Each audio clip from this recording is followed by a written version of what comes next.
What's up? I'm Joe. I'm from West Virginia. I've been a wrestling fan since the late 80s, and I am one half of the Wrestle Talk podcast. What's up? My name is Rene Martinez, aka The Knight Owl. I'm from Durango, Mexico, now residing in Kansas City, and I'm the other half of the Wrestle Talk podcast. Sonny Money Mayo, fresh from Philadelphia, now in Kansas City. Been a wrestling fan since 1992.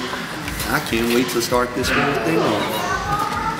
Hi, I'm Thomas Pacheco from Kansas City. I've been a wrestling fan since about first grade and part of the Pro Wrestling Appreciation Society. And I'm Scott Kessler, been a fan since '84. All right, here's what I want to do. Maybe '83, I don't know. I try not to think about my age anymore. Go ahead, man, introduce yourself. I'm Kenneth Mills, been a fan of wrestling since knee high.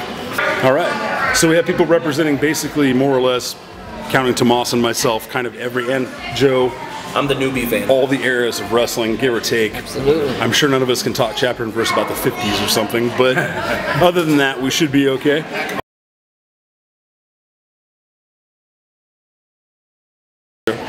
Favorite wrestler? I know that's hard. It is hard. My favorite wrestler would have to be Edge. CM Punk. Nice. Stone Cold Steve Austin. Hey yo, Scott Hall, baby. Wow, Razor really? Ramon. Ric Flair. Excellent choice. I'm going to say that's tough. I would say either Roddy Piper or Stone Cold Steve Austin. It would be my favorite, but I also love Mick Foley and the Road Warriors, and it goes on and on. Who's your favorite tag team, Joe? Demolition. Nice. That wouldn't have been my first guess. Legion of Doom. LOD. The Eliminators, ECW. I have a tie. It has to be the Midnight Express or the Batten Twins. All right, I would have said the Road Warriors and the British Bulldogs. Oh, that one's easy. This was back in the about mid to late 80s when Bob Geibel's Central States promotion pulled away from the NWA. He started an organization called the World Wrestling Alliance and held a one-night tournament to crown the first WWE championship, which Mike George won that night. But the card was stacked with a bunch of headliners. They had Sergeant Slaughter there. They had, I think Dick Slater was there. What was his name? Schultz. Dr. D. Dr. D, David Schultz. But the highlight for me was there was a match between Sergeant Slaughter and the Cuban Assassin, and here's maybe 12-year-old me at ringside with an American flag, and after the match, Sergeant Slaughter pulls me into the ring. Wow. And so we hold the flag together and salute. That's and awesome. all Wow. that. So yeah, that's fine. Well, we're here at Rockstar Burgers. Right next door is Kemper Arena. It was about 2000, 2001. It was a WWF house show, and it was Steve Blackman versus Crash Holly in a hardcore street fight. I was sitting second row. They come spilling over to me, right in front of me, and Steve Blackman is banging out Hardcore Holly, hitting him. So I said, "Hey Blackman," and he looked over at me, and I said, "Suck it." So he hits Crash Holly one more time, turns around and says, "No, that's what your mom does."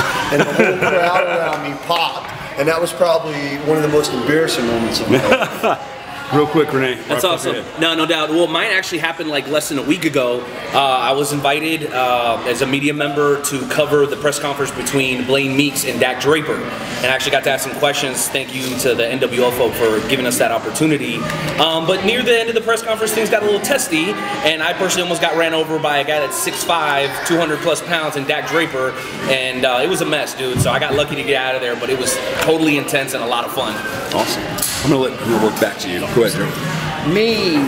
Mine was about 2001. I was at a independent show in my local area, and there was a hardcore match. It was like a ladder match, 6-man ladder match, and one of the guys got like really busted open. There was blood everywhere, like pools of blood, like not just like drops, but actually like pools of blood. It was the craziest thing ever. Wow. It was. That sucks too. I mean, not only that, it's yeah. messes. Yeah, man. Mine was actually just last year. WWE Battlegrounds came to St. Louis, and I got to go there and got to witness obviously all the action outside. But I got to go backstage, and while we were waiting for the car to be pulled around, like Miz and Zack Ryder, Bo Dallas were all back there. And Miz came up to me and the group I was with and started talking to us about like him getting hit in the face by Big Show and how none of us jumped in there and helped him out. But now we all wanted to be his friends, and that was just really, That's awesome. Really awesome. That is really awesome. What is wrong with it? Anybody who has thoughts can jump in. Like I said, this isn't in any particular order. For my money, I think the writing is the worst it's ever been in the history of the form. I don't think they have any idea what they're doing on almost any level, other than probably Lucha Underground, and NXT is pretty good. But other than that, I can't pinpoint any specific thing because the athletes are better now than they've ever been. So that's ridiculous. However, go. I have to jump in. I have to say right off the bat, they call it WWE Monday Night Raw. There's nothing raw about it. Take the words right out of Kevin Nash's mouth. WWE has its own network. So what they should have is on Friday nights, Saturday nights, have a show called Raw. What they have on Monday nights now, they should just call it Monday Night. They should have a show called Raw and pertains to fans like us, 18 through 34. Couple chair shots, a little bit of blood, barbed wire, girls. So different bikinis, ratings, levels. Yes, but what they have on WWE Monday nights right now is the furthest thing I call from Raw. So nice. Anybody have a riff on that? I kind of have to agree. Like basically, the Attitude Era, which blew up wrestling huge, at least in my generation, it's just kind of gone downhill. Like he's saying, they got rid of chair shots, got rid of blood. That hardcore title non-existent anymore. Right. And I think if they brought that back, it just explode.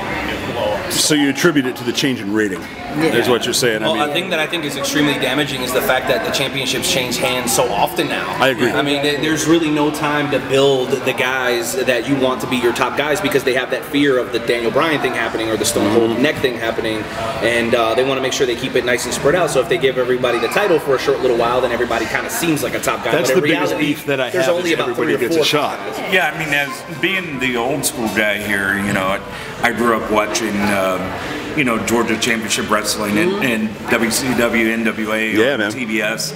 And, that was my favorite, actually. You know, I love the days of the old studio wrestling. Amen. And one of the things that they did back then is the title actually meant something.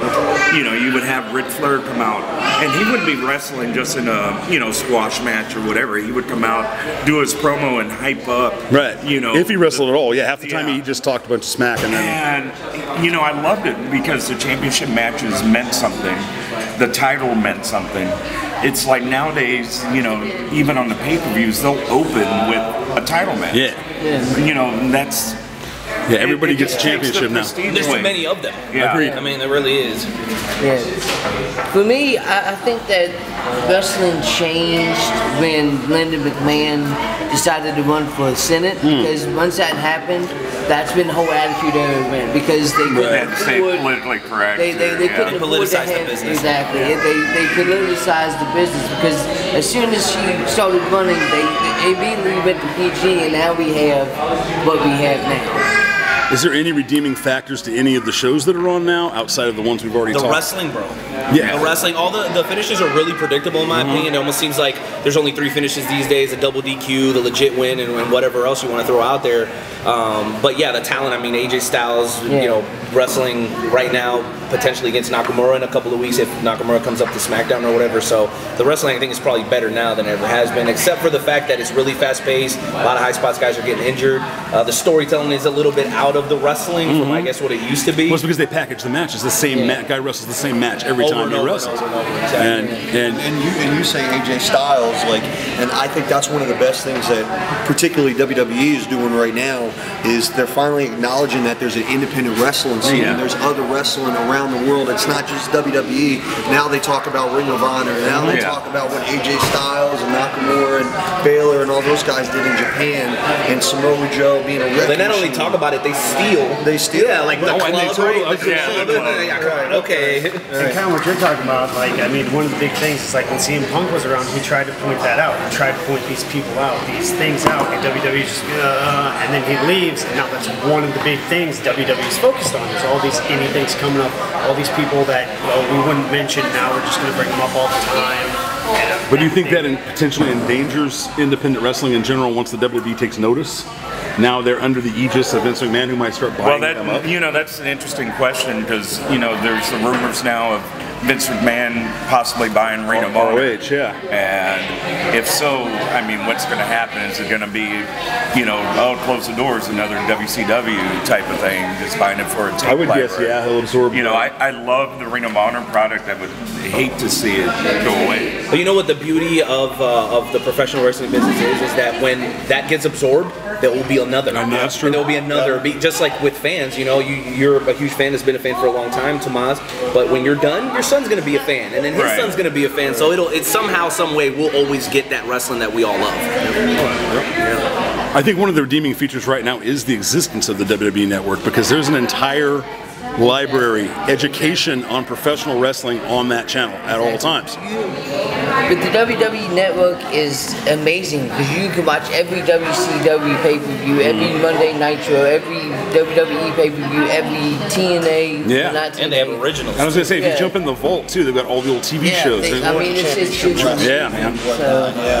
And if you go on YouTube, you can look up the old NWA Worldwide Wrestling, and you can look up Wrestling Challenge, Wrestling Superstars, and they made it more affordable because, you know, it used to be like $65 for each pay-per-view. You can get the WWE Network for like $10 a month. So I mean, and share it. Not that I do it. Not that I share it, but you can share it from what I've heard. Yeah.